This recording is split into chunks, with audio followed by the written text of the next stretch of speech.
Hey, we are in the book of the Song of Solomon. It is often sometimes referred to as the Song of Songs, or sometimes it is referred to as for the Latin word for songs, which is canticles. There are a few ways that people look at this book, interpret this book. One is that it's an allegory describing the love relationship between God and his people. It's not really about a husband and a wife. And then the other approach is that it is a series of love poems expressing the desire between a couple that's in love. There's debate on if it's really Solomon in this relationship or if it's Solomon expressing this relationship between a shepherd and the woman that he loves. What we do know, though, is later in the book, Solomon tries to whisk this girl away with riches if she will come with him. I think the best way to take on this book is literally it's a description of romance between a man and his woman. It's not chronological. It's more like a snapshot of a collection of poems about love and about marriage and about relationships. But I don't want us to miss that there is a secondary meaning behind it, and there is this love relationship that God has with his people, and we don't want to miss that either. So let's begin reading in the Song of Songs, chapter 1 in the New Century Version. Solomon's Song of Songs. Kiss me with the kisses of your mouth, because your love is better than wine. The smell of your perfume is pleasant, and your name is pleasant like expensive perfume. That's why the young women love you. Take me with you. Let's run together. The king takes me into his rooms. We will rejoice and be happy with you. We praise your love more than wine. With good reason, the young women love you. I'm dark but lovely, women of Jerusalem, dark like tents of Kedar, like the curtains of Solomon. Don't look at how dark I am, at how dark the sun has made me. My brothers were angry with me and made me tend the vineyards, so I haven't tended my own vineyard. Tell me, you whom I love, where do you feed your sheep? Where do you let them rest at noon? Why should I look for you near your friend's sheep, like a woman who wears a veil? You are the most beautiful of women. Surely you know to follow the sheep and feed your young goats near the shepherd's tents. My darling, you are like a mare among the king's stallions. Your cheeks are beautiful with ornaments and your neck with jewels. We will make for you gold earrings with silver hooks. The smell of my perfume spreads out to the king on his couch. My lover is like a bag of myrrh that lies all night between my breasts. My lover is like a bunch of flowers from the vineyards of En-Gedi. My darling, you are beautiful. Oh, you are beautiful, and your eyes are like doves. You are so handsome, my lover, and so pleasant. Our bed is the grass. Cedar trees form our roof. Our ceiling is made of juniper wood. I am a rose in the plain of Sharon, a lily in the valleys. Among the young women, my darling is like a lily among thorns. Among the young men, my lover is like an apple tree in the woods. I enjoy sitting in his shadow. His fruit is sweet to my taste. He brought me to the banquet room, and his banner over me is love. Strengthen me with raisins and refresh me with apples, because I am weak with love. My lover's left hand is under my head, and his right arm holds me tight. Women of Jerusalem, promise me by the gazelles and the deer not to awaken or excite my feelings of love until it is ready. I hear my lover's voice. Here he comes, jumping across the mountain, skipping over the hills. My lover is like a gazelle or a young deer. Look, he stands behind our wall, peeking through the windows, looking through the blinds. My lover spoke and said to me, "Get up, my darling, let's go away, my beautiful one. Look, the winter is past, and the rains are over and gone. Blossoms appear through all the land. The time has come to sing. The cooing of doves is heard in our land. There are young figs on the fig trees, and the blossoms on the vines smell sweet. Get up, my darling. Let's go away, my beautiful one." My beloved is like a dove hiding in the cracks of the rock, in the secret places of the cliff. Show me your face and let me hear your voice. Your voice is sweet and your face is lovely. Catch the foxes for us, the little foxes that ruin the vineyards while they are in blossom. My lover is mine, and I am his. He feeds among the lilies until the day dawns and the shadows disappear. Turn, my lover, be like a gazelle or a young deer on the mountain valleys. At night, on my bed, I looked for the one I love. I looked for him, but I could not find him. I got up and went around the city, in the streets and squares, looking for the one I love. I looked for him, but I could not find him.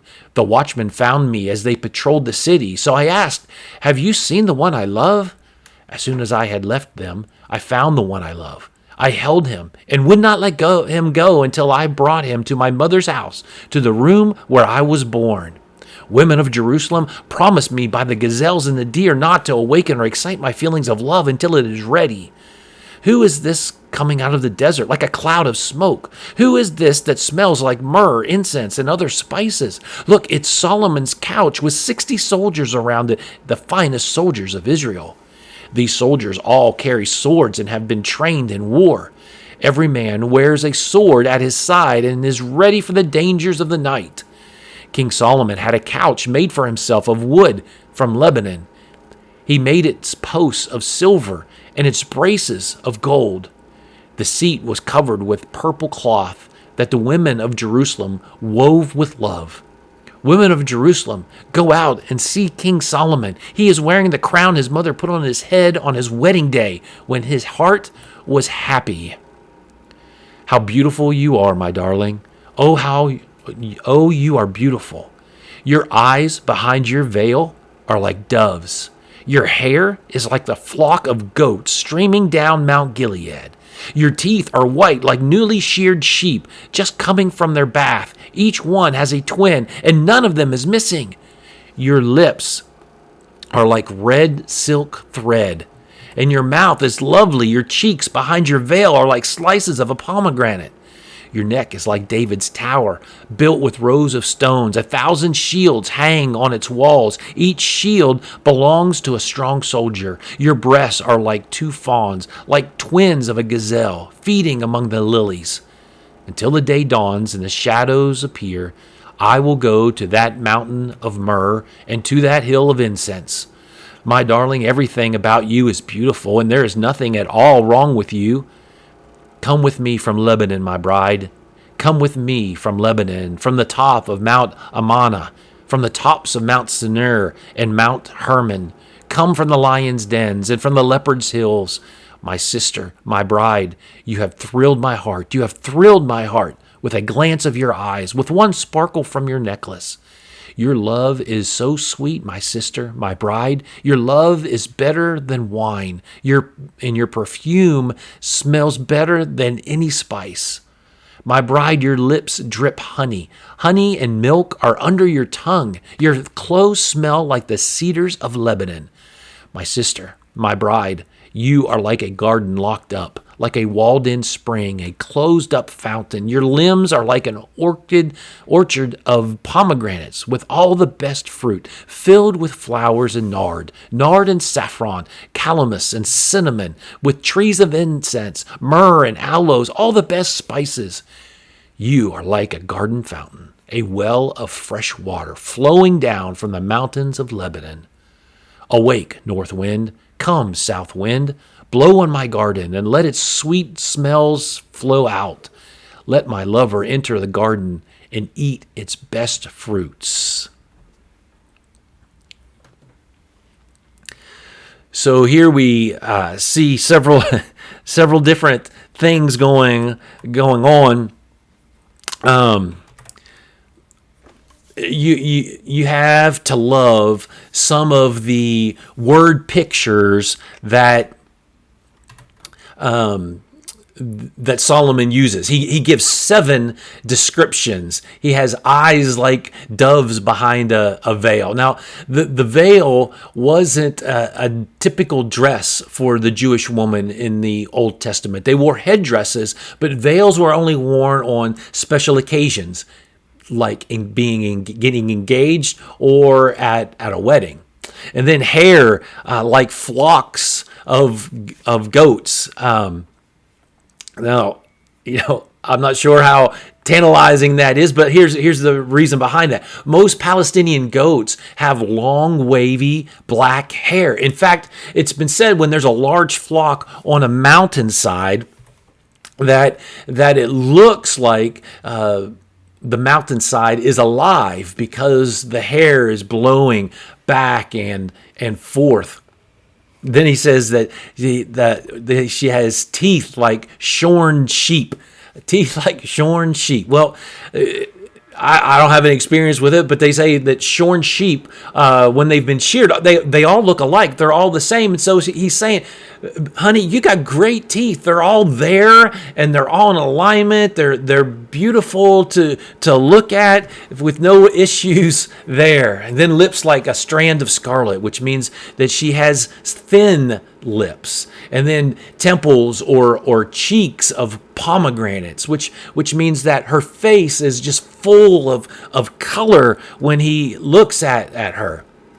And then necks like the Tower of David, which refers to nobility, a person of character. She's strong. And then breasts like fawns, which innocent, attractive, and tender. So just let me kind of finish like this. What if I broke into a jewelry store this week and I didn't steal anything? All I did was switch the price tags on a couple of things. Those $20,000 pair of earrings. I took the price tag off of that and I put that $140 price tag on there from the sterling silver necklace, and I put the sterling silver necklace worth $20,000. The necklace really isn't worth that much compared to the diamonds, but unfortunately in our society we do the same thing in our relationships. We place a lot of value on clothes or accessories and what they have or what they wear, the cars that they drive, the lifestyle that they live, and we want to be a part of that. But in making relationships last, all of those means very little. So when we look at relationships, check the price tag. The heart and the mind that honors God, that's what's priceless. So be that and look for that in our relationships. I hope you have a great day.